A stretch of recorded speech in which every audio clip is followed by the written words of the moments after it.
Welcome to the Stronger Than Steel podcast with your host, Austin Davidson and John Keir, talking Steelers all the time. Now, here's Austin and John.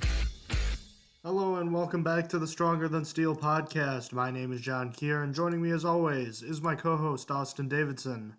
Heyo! It's Season 2, Episode 52, and we've got some good news right away. Out of the gate, Austin, you want to take that away? Yeah, sure. We just pulled our giveaway winner on a live stream on Twitter. You can go back and watch it to make sure we didn't cheat or just pull anyone we wanted. And the winner is Julie Terry of Virginia. So congratulations to her for winning our Ben Roethlisberger Funko Pop. If you're listening, check your Twitter DMs. And if you're not Julie, you might still have a chance. If she doesn't answer in a reasonable amount of time, I think on the live stream I said 3 days. I might shorten that down to 2 because I feel like 3 days is a long time. So in a reasonable amount of time, we will redraw. So don't have your hopes down quite yet. All right, good to know. Thank you, Austin. Beyond that, we have another Steelers divisional matchup this week. Week 13 of the NFL season. The Steelers can sweep the Cincinnati Bengals, just as they did last season. And they've had good success in Paul Brown Stadium in the past. But before we get to the game, a couple of quick notes we wanted to get to around the NFL. Starting running back in Green Bay, Ty Montgomery has been put on season-ending injured reserve, meaning it's going to be Jones and Williams in the backfield most likely. The Packers facing pretty much a must-win scenario this upcoming week. Beyond that, the Eagles signed wide receiver Alshon Jeffrey to a 4-year, $52 million extension with the potential with incentives to be up to $56 million and $27 million in guarantees. For other news, it's kind of NFL and Pittsburgh related. With Eli Manning's benching, Ben Roethlisberger could pass Manning on the all-time passing yards list this season. He's currently 863 yards behind Manning for 7th place all-time.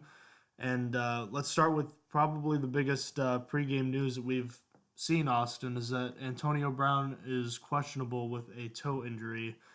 It was originally believed to not be very serious, but now he hasn't been practicing much during the week. So I guess, how would you want to play this if you're the Steelers? Do you want to trot him out there knowing that there's Vontaze Burfict on the other side? And these games tend to get chippy. There's a good chance he could get injured more seriously.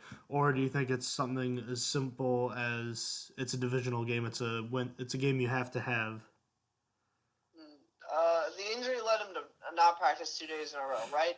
So and that's including the last possible practice on Saturday. So in my mind, since this is against the Bengals, Brown should sit for a game. Rest up and be fresh. This is a winnable game without him, and I'd rather not risk him getting more hurt against a team that tends to play hard against the Steelers. If this was the Patriots, this would be a whole different story. But I think that Brown should probably sit this one out. I think if I'm the Steelers staff, I'm telling him unless he feels like he's 100% or at like 95, he shouldn't play.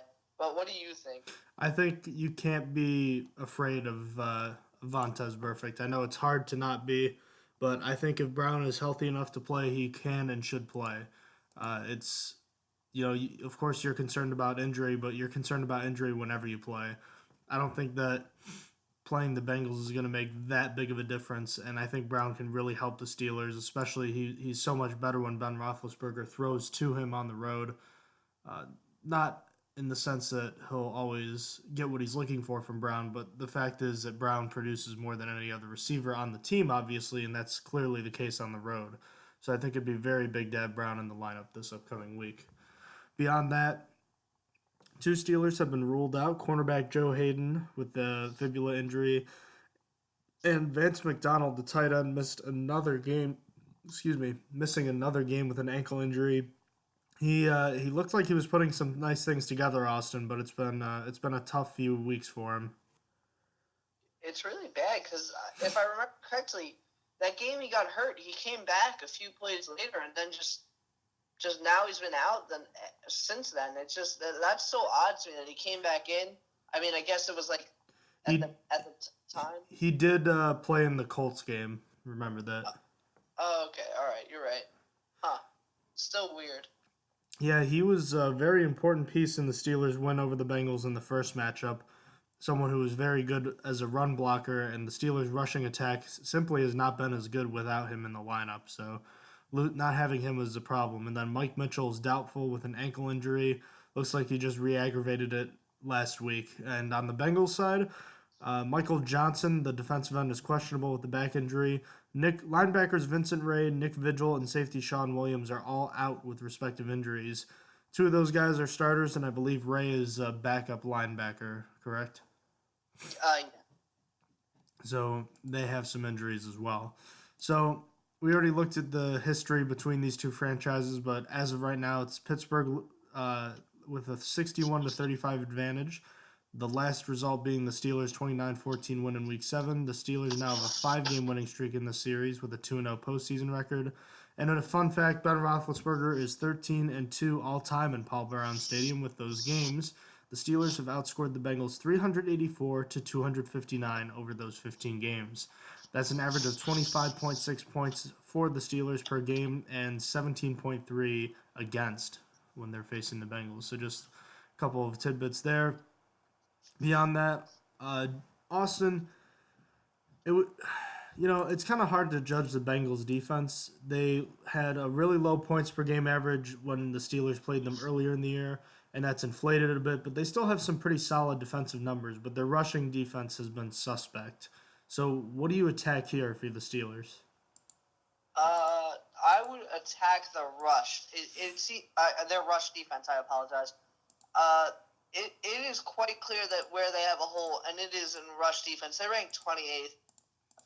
And Le'Veon Bell should just be ultimately fed here. He just needs to keep getting the ball, especially with the idea that a Steelers offense without Antonio Brown might be what's up against the Bengals here. And that just sounds awful. That can come off the tongue nicely, but that may be what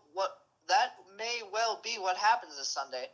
And just to throw out some stats here, Brown, what? I'm sorry? Monday. Oh, I'm sorry. I'm out of it. Brown has accounted for 40.5% of Ben's yards and 40% of his touchdown throws. And in terms of the whole team, he accounts for almost he accounts for 29.6% of the yards and 30.8% of the touchdowns, respectively. So losing him is close to losing a third of the entire offense this game, and that's a scary thought. However, he's questionable, and there's still a good chance he plays, but it's just in case it's because there's a possibility he doesn't.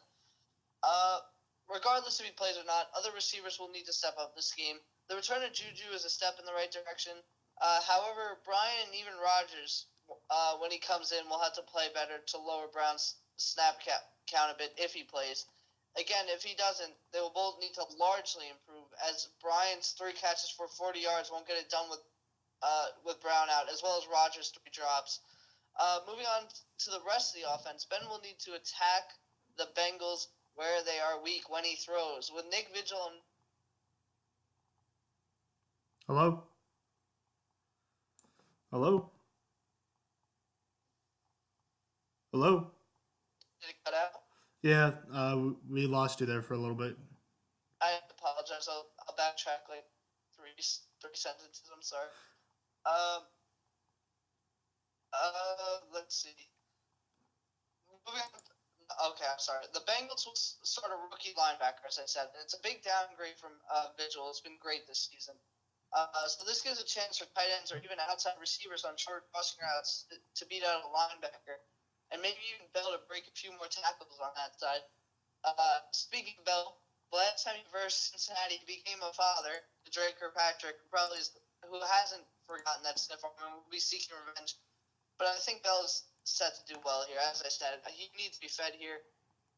But to finish it up, the offensive line is going to have its hands full this week. Bengals are the 3rd most sacks in the league, right behind the Steelers, and we'll need to have a spectacular day here to keep the likes of Perfect, rookie Carl Lawson, Dunlap, and Geno Atkins out of the Steelers' backfield. So now that I talked about the offense and what I think is going to go wrong and good here, what do you think is going to go well and what's not going to go so well? All right, Austin, sounds like your connection over here is kind of weak, so I'm going to dial back in here while I continue, okay? Sure. All right, well, it's been a few weeks since the Steelers have played on the road. Their last few performances on the road have not been very good from an offensive perspective. You think those being the Colts, Lions, and the Chiefs game, in which the Steelers scored 20, 20, and 19 points respectively. The Steelers were able to get a lot out of their offense, some of it coming from the no huddle, and some of it coming from just playing better.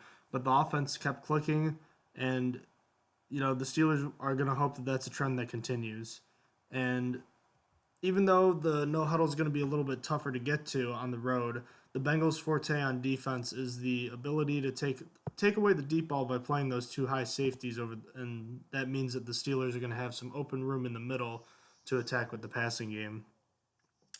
As I just said, the key throwing into the middle, that's something Ben Roethlisberger hasn't done a lot of in over the course of the season. But at the halftime kind of passing point of the season, Ben Roethlisberger has started throwing towards the middle of the field more often. And I think with that success, Roethlisberger has more confidence, and I think we'll see a little bit more of that this week, especially since the deep ball is probably going to be taken away by the Bengals defense. I'm curious to see how the snaps will be divvied up in the case that Brown either doesn't play or is limited, because Juju Smith-Schuster and Eli Rogers played in the slot, and Martavis Bryant's the only other main option on the outside, and the next option behind him is Justin Hunter, and with the Bengals' defensive scheme being the way it is, this isn't a very good matchup. Hunter's a one-trick pony, and if you take that away, he doesn't really do much else. The running game could have a big day against the Bengals. It'll be tough without Vance McDonald, but I think it's going to be a difficult day for the Steelers' offensive line. I just think the Steelers are facing a desperate Bengals team. Carl Lawson is going to get, I believe, his first start with Vigil out, and he's been a monster in the pass rush this year, and he hasn't had a chance to start a lot. So I think he'll pose some problems for the Steelers' offense in this game.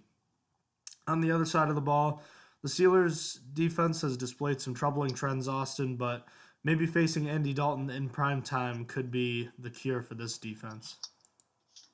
I think it should be, but I'm still concerned, and that concern is the same as it always is when the Steelers play the Bengals, and that's AJ Green. Especially now, after the Steelers have given up big play after big play in the passing game in the past few weeks, it's not just Green to be worried about anymore. I'm scared of Brandon LaFell and Tyler Kroft, and those aren't guys that you would normally that would ever strike fear into anyone if this is the normal team. But this defense has just been so lousy in the pass game as of late. But other than that one very big fear, I think the Steelers have all the advantage.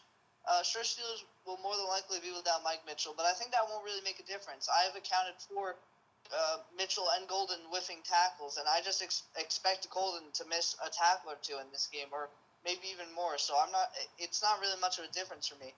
Anyhow, Steelers should be able to shut down the run game. They have the past few weeks, and Bernard and Mixon do not scare me in the slightest, nor does Andy Dalton overall, but I'm sure he's glad he doesn't have to see Hayden again, as Hayden got a pick in their first matchup. Then to wrap it up, the offensive line for the Bengals just hasn't been the same this season. Reasonably so after losing Whitworth and Zeidler, but they've given up 28 sacks, which is 21st in the league. It's the back half of the league. They're not that great. So I have high expectations of the pass rush here to get pressure on Dalton and get a few sacks in this game.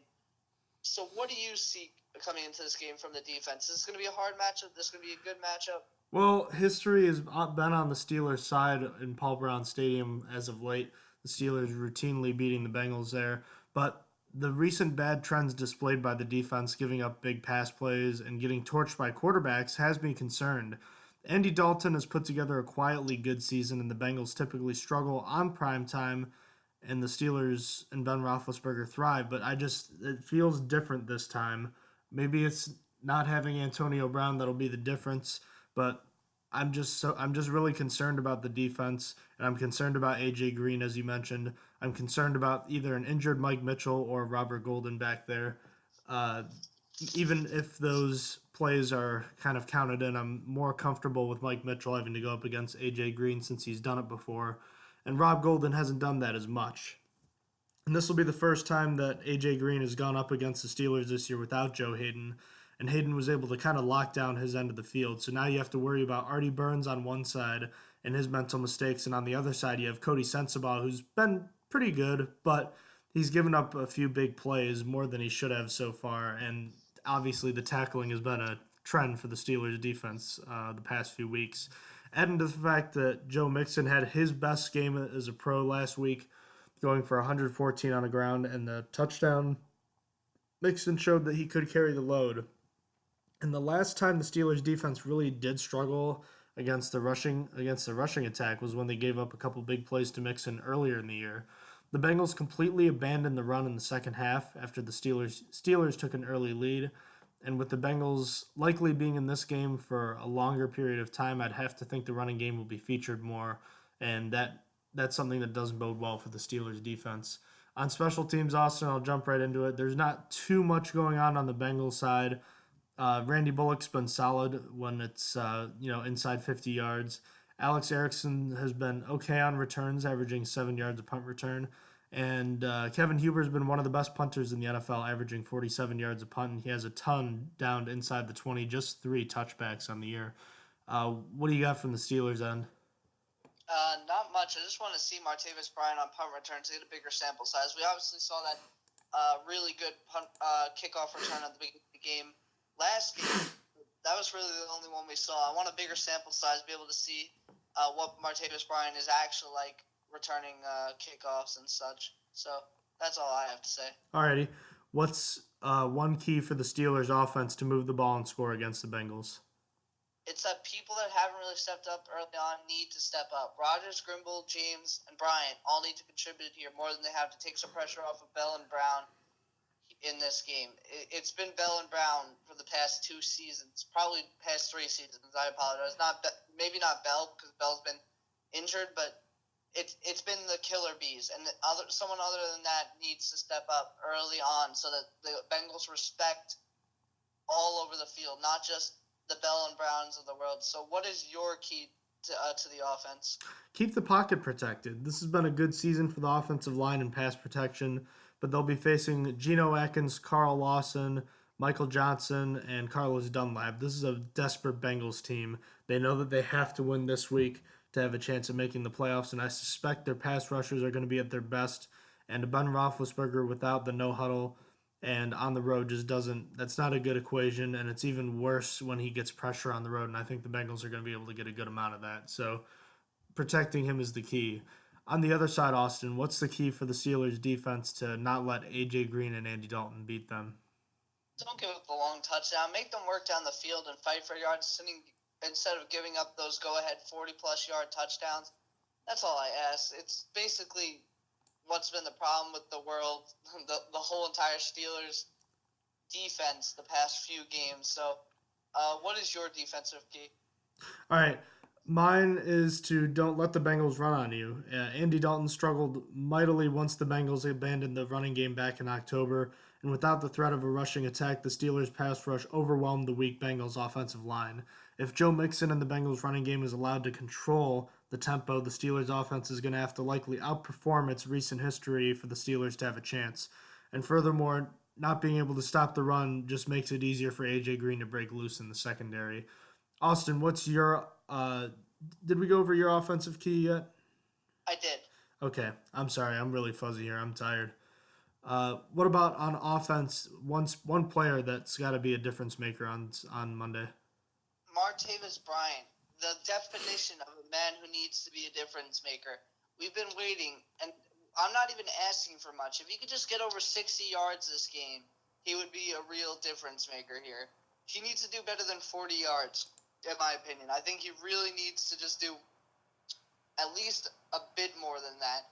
It's been really rough, especially coming into this season, having high expectations for him to coming back. I guess they were a little too high, but I'm starting to lower my expectations, but I still just want 60 yards, and that's all I'm hoping for. Who is your offensive X factor?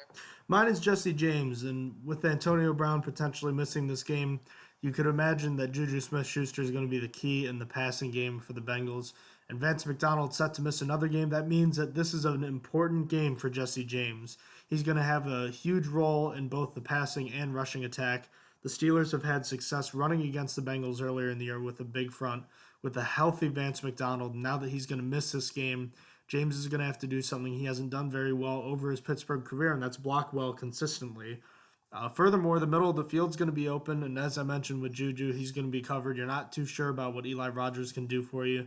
So I have to think that Jesse James is going to be a big option outside of Juju Smith-Schuster, and it could be a good week for him. The Bengals like to give up those intermediate routes over the middle, so this could be a big game for Jesse James. On the other side, Austin, who's your defensive X factor? Mine is Cody Sensabaugh. He's been a mixed bag since Joe Hayden went down. Often being involved in one of the big plays, giving up. He's going to have to be better in coverage in this game, as he's shown he doesn't have the speed or tackling ability to stop the big play. So he's got to stop the guy from catching it in the first place. He's got to be better in coverage. Therefore, he's my X factor. So who is your defensive X factor? Whoever's going to be starting at free safety on Monday night, whether it be Mike Mitchell or Robert Golden, no matter who A.J. Green is on as far as the cornerbacks go, or I guess what corner is on A.J. Green, Andy Dalton's going to take his shots deep with him. And when this happens, the cornerbacks who are going to be at a disadvantage could use some help from the center fielder in Mitchell or Golden. And if those plays are allowed to be given up, they have to make the tackle, and that's something they haven't done. The Colts game and this past game against the Packers, Mike Mitchell went for a tackle and missed, and actually took himself out. So they have to be better. If they're going to give up the big play, they have to make sure they make the tackle. So moving on from that, Austin, it's time for the weekly pick'em section. And Austin, do you have our unofficial records? We could release that at another time. I actually don't. I need to go back and calculate it. We need to remember to do that every week, but we can do that another time. So the Vikings are at Atlanta. That's a NFC North, NFC South game. The Falcons are actually 3-point favorites at home. The Vikings coming off a win over the Lions on Thanksgiving. Who do you have here, Austin? Vikings win outright. Julio Jones is going to put up 253 yards every game, and that's just queuing for him to put up 300 this game instead, because I just said that. But Vikings win outright. They haven't really – Atlanta hasn't had an offense all year until last game, and I don't think it's going to continue. Well, I don't know. I feel like the Falcons have finally gotten in a groove, and I just there's no way in my mind that the Vikings are going to go 14-2 this year. I think they drop a game, and drop a game or two, and I think this is one of them. The Falcons are just picking up momentum, and I think they're going to be tough to beat, but it's going to be very close, so I'll take the Vikings +3. New England in Buffalo, Tom Brady has a chance to, I believe, tie or break the record of Brett Favre versus the Lions for the most wins over an opponent in NFL history. Boy, nobody circles the wagons like the Buffalo Bills. Man, they're 8.5-point underdogs at home, where they've only lost once this year. Who do you have here? I have the Pats covering, but let's go Bills. Bills Mafia, come on, because the Steelers need to break this. I think we lost Austin again there. I'll try to reestablish a connection, but did Austin just pick the Bills to win outright? Is that what I think he was going to do? I actually almost did that myself. I was thinking, you know what? What if I picked the Bills to win outright? But I decided not to. There's no way in my mind the Bills are going to be able to do it. I hope I'm wrong, but they haven't won there since 2011 against the Patriots at home. So it's been a while. Austin, was I correct in assuming that you were going to pick the Bills to win outright? I was going to pick the Bills to win outright. No, I wasn't. The Pats are covering quite easily, but let's go Bills. They won last year against New England. They won last year against New England. And I'm hoping for it again, since the Steelers and Pats have the same record. It'd be nice if the Pats dropped one before the Steelers-Pats game that comes up. So let's go Bills. Wasn't that game with Jacoby Brissett at quarterback? Ooh, yeah, it was. Oh, that's depressing. Way to put it into perspective for me, John. Jeez. It's not too late. You can still change your pick. Oh, no, I still have the Pats covering. I was just saying I hope see. the Bills win it. Yeah, I'm raining on the parade here. There's not much to be excited about in Buffalo. San Francisco 49ers and their new starting quarterback, Jimmy Garoppolo, at the Chicago Bears. The Bears are 3-point favorites at home. I'm just going to take the Niners to win outright because I don't plan on watching this game, and I hope Jimmy Garoppolo does something exciting. I have the Bears covering. Jimmy Garoppolo ain't going to be ready. The Bears' defense is pretty decent still, so I'm going to take them to cover. I just don't know how I feel about Mitchell Trubisky right now. I don't think he might be the Jared Goff 2.0. He might be nice next year, but this year he's not doing too well. I agree with that statement. I feel like Mitchell Trubisky hasn't really done much this year either. Tampa Bay Buccaneers at the Green Bay Packers. The Packers, basically on life support, are 2.5-point favorites at home. Look, I don't think highly of the Buccaneers at all. I think even though the Packers, it might be kind of a recent memory thing with the Packers, but I'll take the Packers to cover here rather convincingly. I don't think much of the Buccaneers at all. What do you think, Austin? Yeah, even with Jameis coming back, I have Packers covering as well. I don't think highly of them either. Alrighty. Next game, Houston at Tennessee. That's another 1 o'clock kickoff. Tennessee is 6.5-point favorites at home. I really wanted to say they cover, but they just haven't won a ton of close divisional games recently. And the Texans have played some tough games, so I think 6.5 points is too much, so I'll take the Texans plus 6.5, Austin. I'm going to agree with you here. Texans plus 6.5. This division is a division that tends to play it close, so I'm going to assume that this is going to be a close one. Denver at Miami. That's another 1 o'clock kickoff. I was kind of surprised by the line here. Denver is a 1.5-point favorite. I know the Dolphins have been really bad, but I think the Broncos have been awful too. Now, they have Trevor Siemian back at quarterback, who I think is probably the only quarterback on that roster that deserves to be on an NFL roster. Personally, I don't know what you think, Austin, but I know that Simeon's back, but at the same time, Aqib Talib is going to be out. And I think with Jay Cutler coming back, I don't know. It's not poised to be a pretty game, that's for sure. But I think that the Broncos defense is tired, and they're suffering another loss without Talib there. So I think the Dolphins are going to be able to win outright here. I'm actually going to take the Broncos to cover. I like the Broncos a little bit better in this game because I think Jay Cutler is just so bad that I think that the defense is going to he's going to make the defense look even better. So I'm going to take the Broncos to cover. The floundering Kansas City Chiefs at the New York Jets. KC's a 3.5-point favorite on the road.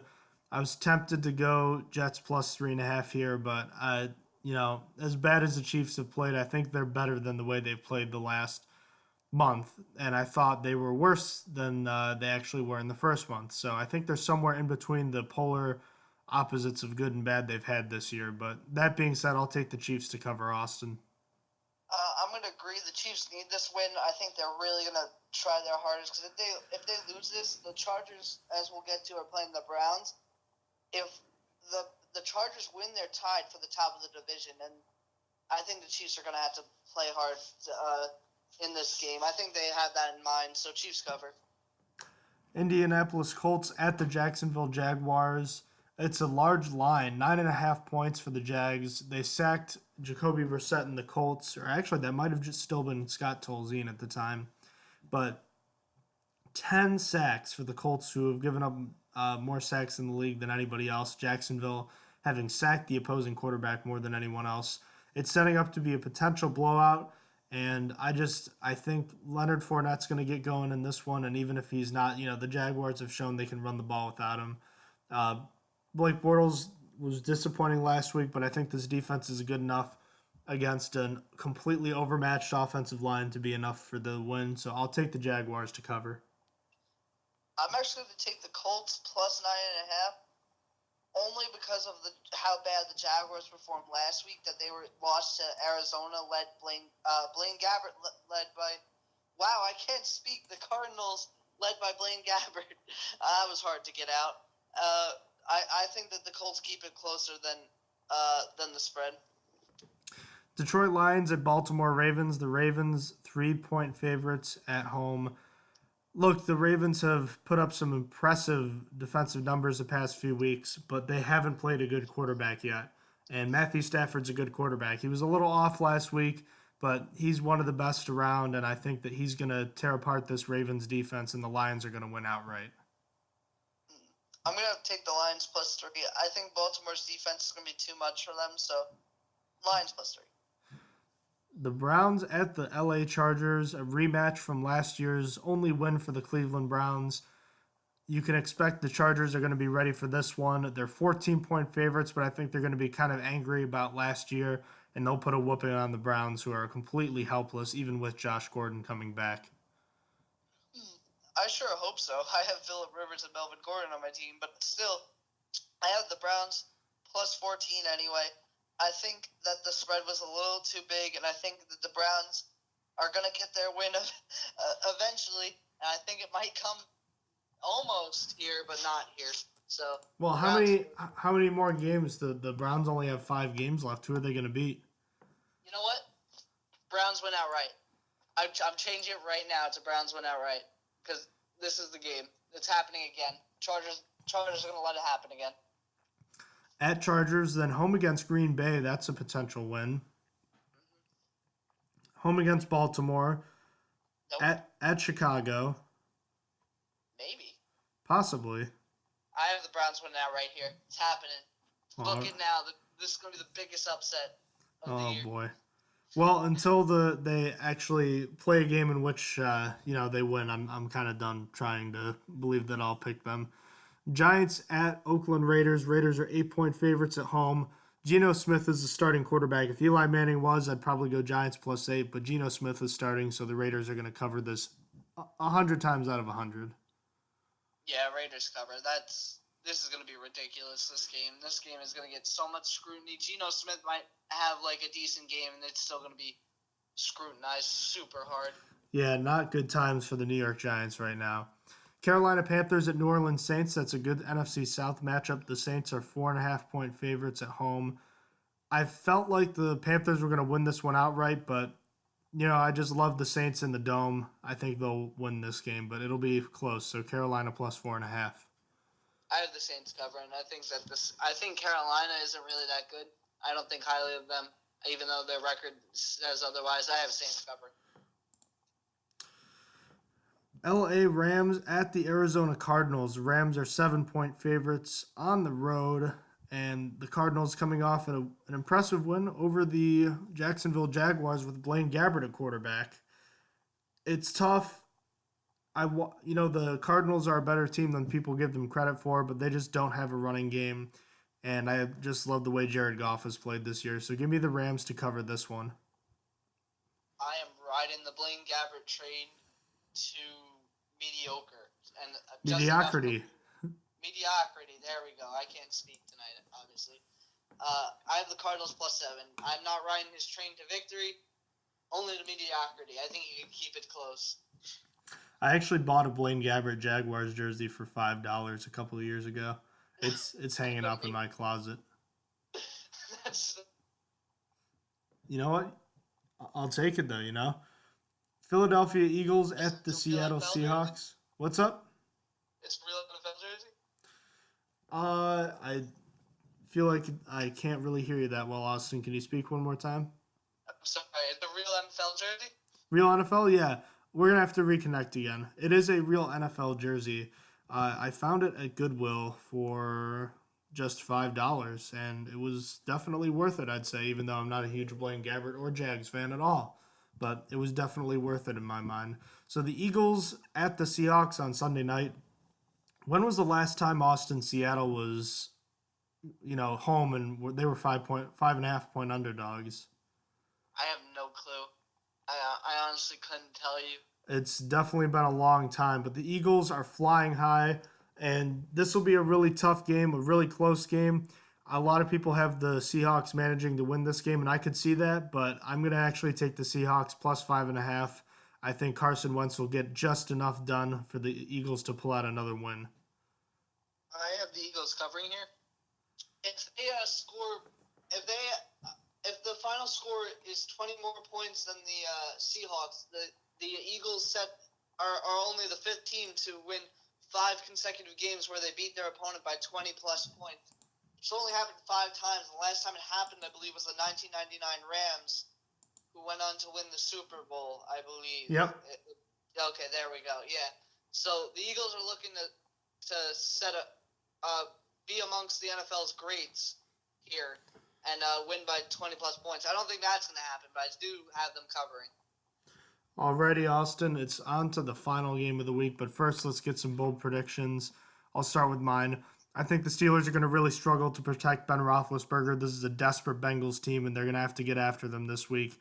I think they will, getting forced total sacks. The Steelers' defense plays better this week, and they intercept Andy Dalton for the first time since, actually, Week 7. Andy Dalton has thrown 8 picks on the season and has not thrown a single one since Week 7. I feel another one coming from Mike Hilton this week. And then finally, I think Xavier Grimble catches another touchdown pass. He caught one in Week 2 last season up the middle against the Bengals, and I think he's going to be an important weapon for the Steelers' offense in this game. What are your bold predictions, Austin? I'm going to counter your first bold prediction. Say the Steelers don't give up a single sack this week to the number 3 sack defense. And secondly, Martavis Bryant's going to get 130 yards and a touchdown. And then finally, Ryan Shazier is going to record his first sack this season and has a pick in this game. All right. Look, Austin, just kind of wrapping things up. It's kind of a strange game. You know, it's primetime. History typically favors the Steelers. I feel like they have one more disappointing game in them. It wouldn't put I don't think they would put it past themselves to lose a game to a team that's as desperate as the Bengals are. The Bengals have to win this game if they want a chance to make the playoffs, Austin. What are they, 5-6 right now? 5-6. 9-7 might be good enough for them to make the playoffs, but that would mean them winning their last 4 games. And I just think that's too much for a team that's just middle of the pack in a weak conference. But all that being said, I think it's going to be a tough game for the Steelers offense mostly. I think the defense bounces back, but they're kind of a broken faucet when it comes to those big plays. And until it's been fixed, I'm not going to believe that they're going to be able to keep a team from scoring when it matters most. I have a bad feeling about this one. I hope I'm wrong, but I'm going to take the Bengals to win outright over the Steelers, who are 4.5-point favorites. I am going to take the Steelers to win, Antonio Brown knocked by 30-24. And that means I have Pittsburgh covering. I don't see it happening. Bengals are historically bad. I gave them a lot of points for the defense being bad, but the offense has been so hot that I think that for the third week in a row, the Steelers score 30 or more and edge out the Bengals that way. The offense carries the defense like the past really 2 years. Well, Austin, let's make sure we get social media taken care of for our winner on the giveaway of the Ben Roethlisberger Funko Pop. And we'll have more information on that later, depending on if whether or not she responds to us. So obviously we're hoping for the best. And thank you all who participated and for listening to the show. We just do this for fun, and even though it's 1:30 in the morning on a Sunday, and I've been ready for sleep, I had a lot of fun. And only time the Steelers are on Monday Night Football this year, I'm going to enjoy it, Austin. I'm going to enjoy it too. I mean, I'm going to have to enjoy it from work and only catch updates really until I go home and rewatch the game. But I'll still enjoy it anyway. Alrighty. Ladies and gentlemen, if you have any questions about the show or you want to ask us, email the show at strongerthansteelpodcast@gmail.com. Check us out on Facebook at strongerthansteelpodcast. Check us out on Instagram at stronger_steel_NFL and Twitter at stronger_steel. And feel free to check out our episodes. We post the new ones on SoundCloud, and then we have a full library on YouTube under the name Stronger Than Steel Podcast. Austin, thank you again for joining me today. I'm sorry for being so tired, but we're both just kind of in that kind of grind towards finals week. We have one more week of classes to go. Yeah, boy, we're going to still be pumping out podcasts, though. Don't you worry. Winter break will be nice and easy for a few weeks, won't it? Yes, it will. And by the way, next week, we're going to be podcasting from the same room, probably, I assume. Yeah, most likely. We're going to the Ravens game. Just to remind you guys, I think we did it a few times earlier in the season. I'm going to be driving into Pittsburgh John and John's family is nice enough to let me stay with them, so we're probably going to be podcasting from John's house, and it's going to be awesome. Yeah, can't wait. Had a lot of fun at the Bills game last year. Austin, this will be your first game at Heinz Field. Hope you enjoy it. I will, man. Remember to bundle up. It will be cold. So until then, take care. And Steeler Nation, let's hope for a win on Monday night. Steelers have a chance to move to double-digit wins on the season for the 4th season in a row. It's an impressive stretch, isn't it? It really is. Alrighty, ladies and gentlemen, have a good night. You have been listening to Stronger Than Steel podcast. Thank you for joining us today, and don't forget to check out our website listed in the description below.